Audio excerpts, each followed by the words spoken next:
দর্শক এই মুহূর্তে দেখতে পাচ্ছেন যে আকিউল ভাইয়ের দেহে কিন্তু বিদ্যুৎ, এই যে বিদ্যুতের তারটা দিনের বেলা, তো এই জন্য হয়তোবা লাইট টাইম ভালো করে দেখানোর চেষ্টা করছি, হয়তো বুঝতে পারছেন না, কিন্তু আমি কিন্তু সচক্ষে দেখছি যে আকিউল ভাইয়ের দেহে কিন্তু বিদ্যুৎ। আর দেহে যখন টেস্টার, মানে টেস্টার দিয়ে যে আমরা বিদ্যুৎ দেখি বা পরিমাপ করি, সেই টেস্টারটা কিন্তু ইতিমধ্যে দেহে লাগানোর সাথে সাথে জ্বলে উঠছে। দর্শক এই মুহূর্তে আমি আছি পিরোজপুর নাজিরপুর উপজেলায় চানুতকাঠি এই গ্রামে।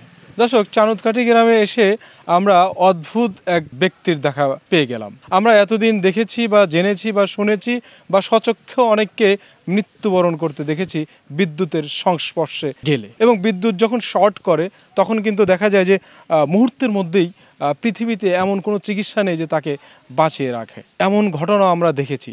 কিন্তু তার ঠিক উল্টো ব্যতিক্রম হচ্ছে আমাদের মোহাম্মদ আফিকুল ইসলাম ভাই নিজেই সে একজন বিদ্যুৎ, তার সম্পূর্ণ দেহই যেন বিদ্যুৎ। আফি ভাই, আপনি যদি বলতেন যে আপনার এই বিরল ঘটনা, আসলে আপনার দেহে কিভাবে বিদ্যুৎ আসলো বা আপনার দেহ থেকে বিদ্যুৎ উৎপন্ন হয়।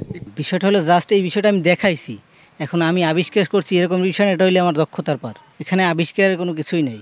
আপনি যখন এই যে বিদ্যুৎ নিয়ে খেলা করেন, এটা খেলায় ধরেন, তখন আশেপাশের মানুষ কি ভয় পায় বা আপনারা পাবে তো, যারা একবার শখ খেয়েছে তারা তো ভয় পাবেই। বিদ্যুৎ নিয়ে খেলা করেন, ইন কেস কোনোভাবেই যদি এই কেরামতিটা খাটলো না, তখন অন্য ব্যবস্থা আছে, মন্ত্র দুইটা রাখছি, ওই যেটা দিয়ে ধরলাম অন্যটি দিয়ে সারাই নিলাম, কারণ আমি তো দক্ষ ইলেকট্রিশিয়ান, তাহলে তো আমার কোনো প্রবলেম নেই এখানে। এই যে আপনি এই এরকম দক্ষ একজন ইলেকট্রিশিয়ান, গ্রাম অঞ্চলে জনসংখ্যা খুব কম, ঢাকা শহরে যেমন ঘন বসতি, এখানে খুব ফাঁকাফাঁকি, তো আসলে এখানে কতটা কাজ পান আপনি? কাজ অনেক পাই। অনেক। আপনি এই সাহসিকতার কারণে কি সবাই নির্ভয়ে আপনাকে নেয়? সেটা আমি বলতে পারবো না, তাদের কাছ থেকে তো আমি মতামত নেই। আমি কাজ করি, সেই জানে, সেই জন্য আমাকে ডাকে। ইলেকট্রিশিয়ান তো অনেক আছে, হ্যাঁ, তো আপনাকে কি বেশি ডাকে নাকি তাদেরকেও ডাকে? আমাকে ডাকার মূল বিষয়টা হলো আমি ইঞ্জিনিয়ারিং প্ল্যান অনুযায়ী আমি কাজ করি। আমি আমার দক্ষতা নিয়ে এইভাবে কাজ করি না, ইঞ্জিনিয়ার যে রুলস দেয় সেই রুলস অনুযায়ী আমি কাজ করি, এজন্য আমাকে ডাকে। তাতে কেমন? আমি এখন পর্যন্ত বিবাহ করি নাই যে আমার সংসার চলবে।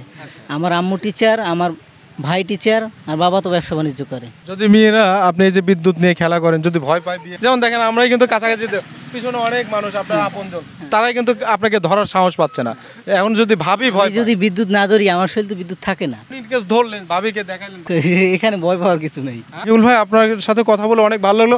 দর্শক, এটাই ছিল আসলে পিরোজপুরের এই কৃতি সন্তান, মানে আজব এক ঘটনা আমরা আপনাদের সামনে তুলে ধরার চেষ্টা করেছিলাম। দেখতে পাচ্ছেন উনি বিদ্যুৎ ধরেছে, সেই বিদ্যুৎ থেকে লাইট জ্বলছে, আবার সেই লাইটের প্লাস্টিকটা আমি ধরেছি, স্টিলটা আমি ধরলে হয়তো বা শর্ট খাবো। এই ছিল আমার কাছে সর্বশেষ আপডেট। দর্শক, বিদ্যুৎ দেখে আমরা ভয় পাই, সেই বিদ্যুৎ নিয়ে সে ঘুমায়, সেই বিদ্যুৎ নিয়ে সে খেলা করে, এটা আমার কাছে বাংলাদেশে এই প্রথম দেখলাম আমি। হয়তো অনেকে অনেকভাবেই আসলে করার চেষ্টা করে, কিন্তু আমি এই আফিকুল ভাইয়ের কাছে এসে আমি প্রথম আপনাদেরকে দেখানোর চেষ্টা করলাম। আফিকুল ভাই, দর্শকদেরকে কোনো মেসেজ দেবেন কিনা? আমার একটা মেসেজ হইল, এই জিনিসটা বিদ্যুৎ জিনিসটা হলো মারাত্মক জিনিস। এখন আমি ধরতে পারছি বিদায় আপনিও অনুভূতি বোধ করে যে আমি একটু ধরি বাসায় বসে, সে যখন ধরতে পারছে, আমি ধরলে তোর কোনো সমস্যা না, কিন্তু কখনোই ধরবেন না। এগুলা সেফটি ফার্স্ট, নিরাপত্তা আগে। আপনি যদি সেফটি ফার্স্ট না থাকেন, অবশ্যই আপনার মৃত্যু হবে। এজন্য আমি বলবো যে আপনারা কেউ বাসায় বসে এগুলো চেষ্টা করবেন না।